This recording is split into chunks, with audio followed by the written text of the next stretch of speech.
Hi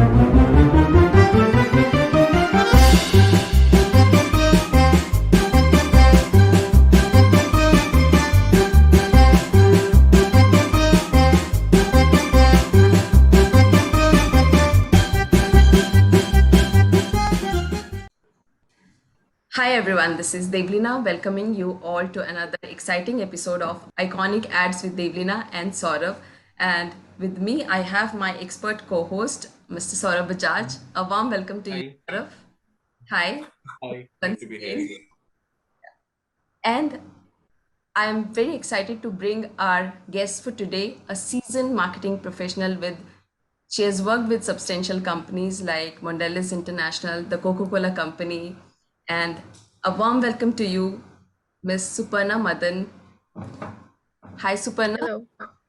Hi, how are Hi, you? Suparna. I'm all good, Suparna, and I'm excited to talk about the a very interesting brand and a very interesting campaign. Before we start the campaign, let me play the ad and then we will jump into the conversation. Hello aunty colony में ना नवरात्रि के लिए donation Sorry. Aha, aha, no change. नमस्ते aunty वो colony में ना dandiya Smack you on the back with a cricket bat. Get off my floor. What is dandiya, man? Aunty donation बेटे ये लो कैडबरी पर्क टेस्टी चॉकलेट और glucose energy से भरी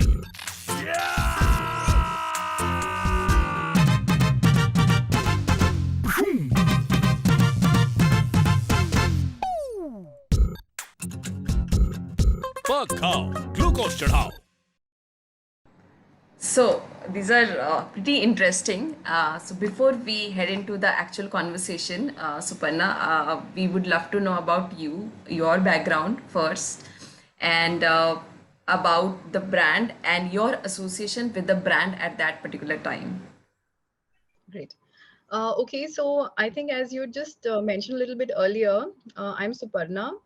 I have about 2 decades of experience across insights, strategy, brand building. And now I'm on a break. My official position is that I'm on a break from the 9 to 7 rigmarole. So I'm on a pause right now. I'm tinkering with some ideas. We'll see. What else? What else would you like to know? Yes. So when I joined the company, which is around 2012, that is when I joined in Insights. I was leading Insights for the chocolate category, and Saurabh Bajaj was also part of the company at that time. We have had Right. many conversations about another campaign that we will discuss. In fact, I put up a campaign that he has worked on, and then we cribbed about it, and there were a lot of things. So yeah, so I joined in Insights. It was an exciting time. The company was growing, the country was growing. I remember that 20%, 25% growth year on year was very, very normal. In fact, actually, if the growth fell below 18 to 20%, it used to be a cause of worry. And there was a plethora of innovations which was coming out. There were so many priorities, so many opportunities. We were actually in a situation where we had to choose what is not a low hanging fruit because there was so many things to do. So it was a very exciting time in the company, and Perk itself was at a very interesting juncture. And when I joined in Insights, the category manager at that time, he could see the opportunity, saying that okay, fine, this is what Perk is today, but what can we make it tomorrow? And I started on the journey on Perk from the Insights side, mining out, figuring out, okay, fine, what is it that we can take it to? What is relevant for today? And what is it from a future point of view that we should be doing? And finally, when he transitioned to another role, Perk came to me. So I was, the category manager for Perk, and then eventually Gems and others, and also that's basically how it happened. Uh, Devleena, that sound, no, that interruption of sound which is there in the case of It's Aditi's coming. recording, I could feel that again in Suparna's space. So maybe what we can try is that when Suparna is speaking, maybe both of us can also I'll go just on mute mute. Maybe myself this will that time. avoid the sound, or I don't know if that's the Yes, reason for it. yes, Yeah, will do. cool.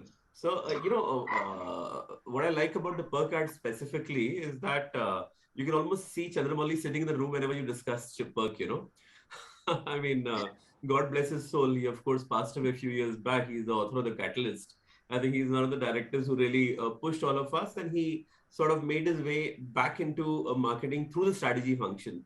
And what I remember is that he talked about strategy, and that's where Perk came in. Perk was really his big contribution before he became, say, the director of marketing. So remember all of those things quite vividly. And of course, it's quite a dramatic change, right? If you were to see Perk as one of those brands from many, many years back, you would remember those Preeti Zinta ads, those beautiful chocolatey, pieces of it. And personally, I loved the old Perk, frankly, because I just felt that it had far more a taste of real chocolate than, say, KitKat or Munch.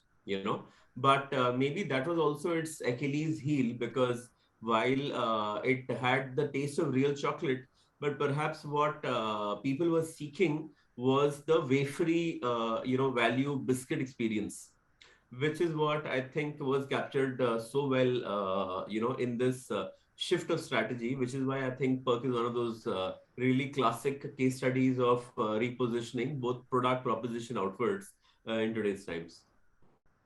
Yeah. I think So today we will be able to mine a lot of exciting insights and conversation because both of you are from the industry and experts. So let's do that. Yes, Vanna, you're saying. Really fun. great. So actually, I was saying that yes, it's good that Saurabh reminded me. And if I take a step back, the story of Perk should actually be seen from when it was born, which was around I think just before 2000. So just before, I think around 98, 99 is when Perk was launched. And Saurabh, what you're saying is actually right. When it was initially launched, it was a premium offering. We had Preeti Zinta on the brand. It had if I'm not mistaken, dairy milk chocolate. And the kind of indulgence that you could expect from a Perk was actually, if I'm, what I hear from people, I had not joined the company at that point, was it was a very, very good experience of chocolate, indulgent, chocolatey, with that entire, cocoa butter feel. So it had all of those cues, while it also delivered the wafer experience of, find something crunchy, something nice in your mouth. So I think that was the kind of positioning that we had taken. Thodi si pet puja. You had the singer Rageshwari, if I'm not mistaken, and Preeti Zinta, and it was all about the little bit of crunch that you get along with the indulgence for a very, very urban consumer. So when we look at the definition of the consumer, while it has always been youth, and when we're saying youth, we mean, maybe you can say 14 to 19 as the heart of, who the consumer is. But when we looked at, just when the brand was born, it was much, much more metro, much more urban. You can see, cues of affluence. You can see cues of, modernity over there. And that's basically what it was. And what we realized was that while that was the right choice for us at that time, because KitKat, Nestle was entering India with KitKat, there was actually a huge opportunity for us much beyond that, because India itself was progressing. And we all know what happened, in the decades between, say, 1991, when, the country opened up till 2008, when, growth completely took off in double digits for everything. I was in Coca-Cola at that time, and even there we could see like huge double digit growths in everything towards the, latter half of 2000s. And then what we realized was at that point that, see, while we are doing well over here, it's a wonderful experience. The opportunity is much larger if you're actually able to target the youth who is an aspirant. So this is the guy who has only 5 rupees in his pocket. What can you do for him? It's not about the guy who's eating it right now is the same guy who's consuming a dairy milk, is the same guy who's consuming a KitKat. He is not the person who's worried about what's in his pocket, who is, from an affluence point of view, at a little bit a lower level, but from a mental state point of view and an age point of view, bang on in that territory. Because youth, they are not that different anymore. Because when you look at, say, 20 years ago or 30 years ago, the mentality used to be very different. So if you've grown up in a culture where finances are tight, you're a little bit worried about how things will pan out, you're in that, and you've seen your family always in a sacrifice mode. Okay, so it used to be a mode of denial, is what one of our agencies used to always point it out as, a culture of denial. And from that onwards, when cable TV came in, when a lot of these things happened, we saw India moving towards a culture of desire. So you would see a lot of MTV came in, Channel V came in, all of these things completely opened up. And what was the physical reality of, somebody's life. He's living in, for example, a smaller house, or he doesn't have a car. Maybe the family just has a two-wheeler. Those things had started losing relationship with what he thought he could be in future. Like in the past, a lot of the youth used to be like, okay, fine, if I don't crack this exam, if I don't get this job, I'm always going to be constrained by my circumstances. Suddenly, with all of these changes coming about in India, those mental constraints started disappearing. And that is what we realized, that, fine, this is the opportunity. From a mental state point of view, these are the guys who used to earlier be worried about and holding back, on themselves in a culture of denial. And they're moving towards a culture of desire, where not only do they want all these things that they're exposed to on cable TV and all of these things, but they believe they can get there. The opportunity is there. The country is growing. There is a huge feeling of optimism, and the kind of scope that you have over there it's huge. The market is huge. So why not look at that market? And the moment you started looking at that market, you realize, fine, this is where the guy's mind has gone to. This is where the country's aspirations have gone to. But the reality is that they still have only 5 rupees in their pocket. So with those 5 rupees, what is it that you can do? What is it that that guy wants, and what can you deliver? And that is when the first part of Perk came in, and you can see the cues over here. It was always we put in glucose, which was right for the brand at that time. We, increased the size of the chocolate. It was I think 22 or 23 grams at that time. It became double the size of what it used to be. Um, we made some changes to the recipe so that we could afford a cheaper recipe, so the person would eventually be able to pay 5 rupees and get a really huge chocolate versus something which is a little smaller but much much more indulgent.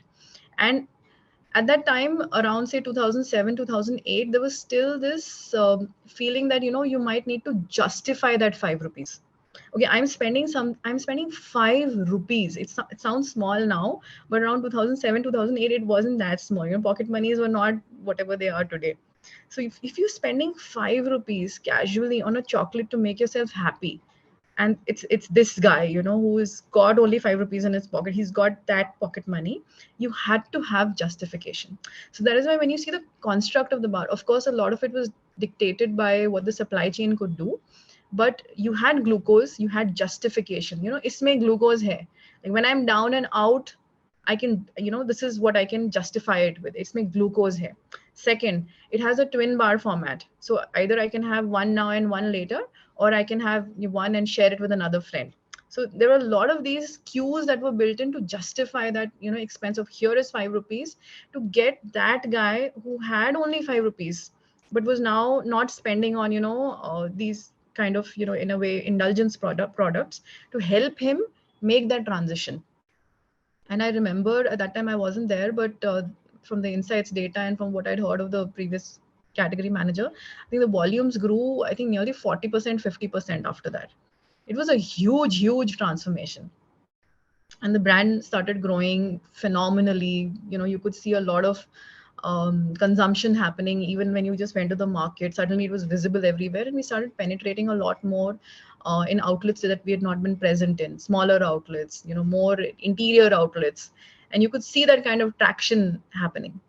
And obviously I wouldn't ignore the role of Munch over here from Nestle. So Nestle had explored Munch I think around 2003, and incidentally at the agency side I was handling that project, in which it was their rural foray by Nestle in Munch. And they had also seen amazing amount of traction in when they actually came up with Chotu Munch, which was a 2 rupee chocolate. So anyway, 10 years later, it was me looking at Perk, covering the same journey. And so by the time, so this happened around 2008, okay, and volumes took off. And then by 2012, 13, when we revisited the consumer landscape, we used to do a lot of ethnographic work. We realized that fine, while around, say, you can say 2006 to 2008, consumers needed a little bit of justification, that, okay, I'm spending 5 rupees. I need a justification for this. The country had moved on. By the time it was 2012, 13, 14, you didn't have to be someone who needed to justify his happiness. Happiness was acceptable. And not only was it acceptable, it was also something, it was aspirational.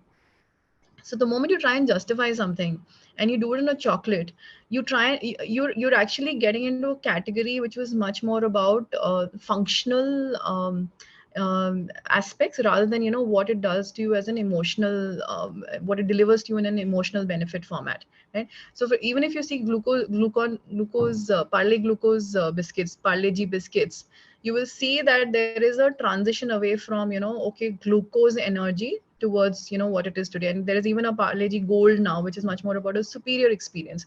It's not about glucose anymore. It's not about, okay, you're tired, you can't carry on, you need a shot, and here is the glucose. That is not what this category is about.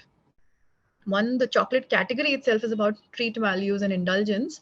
And second, the consumer was ready to move on. In fact, the consumer had already started moving on when we did this second piece of work. And we realized that, see, we need to make this transition now, because otherwise we will forever be, the journey that the brand takes henceforth will move into a territory of, okay, like Campbell's soups. When I am sick, I will have the soup, otherwise I will not. So that was a potential kind of territory that, okay, fine, this is glucose, when I am tired I will have it. That could have happened to the brand, and we made a conscious call that no, we are about treat values, we are about fun, we're about, giving the consumer a little bit of a spark in his day. And that is what we will continue to do. So that is the shift that you see from 2000, if you look at before 2014 to after 2014, that's the kind of shift that we tried to make. So while that guy is running, it's not about a glucose shot that, oh, you're tired and we are giving you the shot which will enable you to keep running. We are actually these little bursts of happiness, the ear pod that you have when you're running, which makes you want to run faster. It makes you enjoy things more. And while you're doing it, it's much more in a collective format. It was never one guy running to the end alone and doing himself alone. They all walk together. And when you see the communication change that happened, we got Alia Bhatt on the brand. That's another story. It was a long effort to, close that loop. But you'll see a lot of those cues. So these are the kids who are optimistic. They are, this film was shot, the first film in the series was shot on Marine Drive. Marine Drive is free. It's beautiful, but it's free. Okay, so you're not, going to an expensive place or whatever. You're hanging out over there with your friends. You're not in a, singular kind of a place. You're in the mood to, play a prank. The product lends itself to that. So if you look at the product structure, the wafer, the way when you consume a Perk versus when you consume a five star is a very involving eat. You eat it involves a lot of chewing. Your mind is involved in that chewing, and you want to just disappear into it and disconnect. Versus Perk, when you actually eat it, you can hear the wafer in between your teeth.